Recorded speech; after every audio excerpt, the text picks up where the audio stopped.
Okay, everybody, I wanted to show you guys how, and girls, how I made this. First, I just want to say that I've seen some other setups on the internet that people have shared, and they are way more concise than mine. I think that the reason why mine maybe looks a little bit different is because I actually animated the geometry while I did the effect, and I think that's what helps sell the illusion. So anyway, let's jump in. So this is the flow. This is what it looks like. Um, it's a bit convoluted, like I said earlier, but I want to show you how I made it. So first things first is I made a platonic solid. I subdivided it to give it some definition, like different polys, and then I animated it. So right now it just kind of like wobbles around, and to make it loop, I found that 240 frames times 36, kind of whatever, it works, it loops. So next I faceted it, and so in the facet I just made sure that it was unique points. Come down here, for purposes a while ago I was coloring it, but that doesn't really matter. So the next step is I took the polys, deleted them, and then put a point at the middle of each poly so that I can use it later as a driver for the polygons. So I did that, and then I made a blend attribute, set it to integer, and set it to be at every point number. I did that the same thing on this side, which is the torus. So I took a torus, faceted it, unique points, animated it. I moved it over here just so that it could grow. But anyway, did the same kind of animation, loop animation. And then on this guy, I did the same thing where I took all the points and then I removed all the prims. And then here's where the magic happens. So I took the blend and I pointed it to the source. So that blend attribute that I had here, I'm basically telling this torus to say, hey, whenever the blend happens, when you use the blend, I want you to put it near points of the source points. So when you do the blend here, you can see in this VOP that it's basically taking it. I think I colored it. That's why you can't really, I'll turn that off maybe. Yeah. Okay. So this is the blend of the two. So it's taking some, going to other points, and then going back because it's animated. I think that's what gives the illusion. Anyway, if we dive in here, what I've done is I've imported the blend value for each one. Actually, that's not true. I imported point attribute for P, right? And then I made a mask. I mixed the two. So this P is the first points, so these guys. Second points, these guys. Run it over the blend attribute. So it'll go towards this second point based on the blend attribute, and then I put a mix. And to control the blending between the two, I made a mask. So the mask is the bias. So I'll leave this up here so you can see. You don't really need to see these others down here. I don't think they really make a difference. So let me move these guys down here. It's mostly this stuff that's important. So again, blend into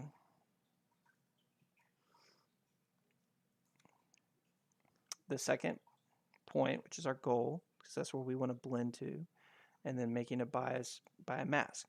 So the mask is this. I just did a simple mask by geometry, and it's set to sphere. And I just put it in between the two, because since they animate, it's already it's animating along points that it's spinning on, which is pushing and pulling them. If I didn't have these guys animated, it wouldn't make this effect. So on this side, get rid of this. This is where some other cool stuff happens. So I need this same mask to drive the P scale. So this is the points. I didn't turn them, or this is the polys, didn't turn them into points. And then I set the P scale value. So how I did that is I took the mask. It's the same mask from this sphere, which is a float. It's a mask float. Put it into a ramp so I can control the scale over, time, or the position of those points, and then P scale. So I outputted the P scale, which I can drive with a primitive. So what's cool is that if I use this primitive and do transform, I can set the scale to that P scale, which is using the mask. And then to move the points, since each of these points based on the wrangle, I have full control over them. So that allows me to push them. And then the illusion is what someone mentioned on a Reddit thread, which was very smart, is that I'm just scaling them down, and I can control that here. So I can scale them down quickly, or I can scale them down at the end. Okay? And then after that, poly extrude it, reverse it, fix the normals, and I just added a trail for when I want to render motion blur later. So anyway, that's that part. So I was having a hard time making this easy to read and stuff. So what I ended up doing is I just duplicated the whole node structure. And instead of keeping the platonic here, I exchanged it with the torus, moved the torus back to where it was originally. And now the goal is the platonic. So I'm just doing the reverse. And obviously there's probably a much better way of doing this. I didn't have to remake any of this. It was just a straight duplication. I just had to make sure that here I changed, since we said source 2 in the attribute for the blend, I just had to make sure I told it, hey, go to source 2. So needless to say, all the same things apply, all the same rules. We're doing P scale so that I can still, dictate when I want that to disappear.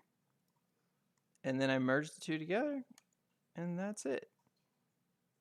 It's not the greatest way to execute this problem, I've learned, but I think that for my brain, this makes sense, and hopefully it can help you, and maybe you figured out some stuff from it.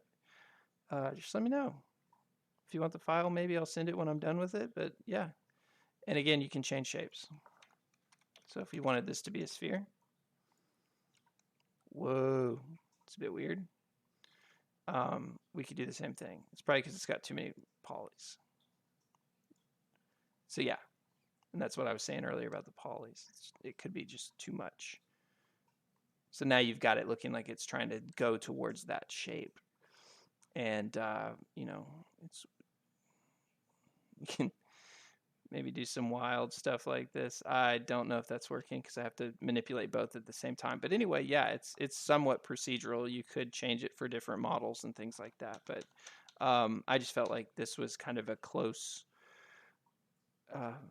shape that would hide the illusion. You can see some of those guys in there floating around and they're not really working, and how to get rid of that would to just be the scale. So I could turn this down a little bit more so they disappear sooner.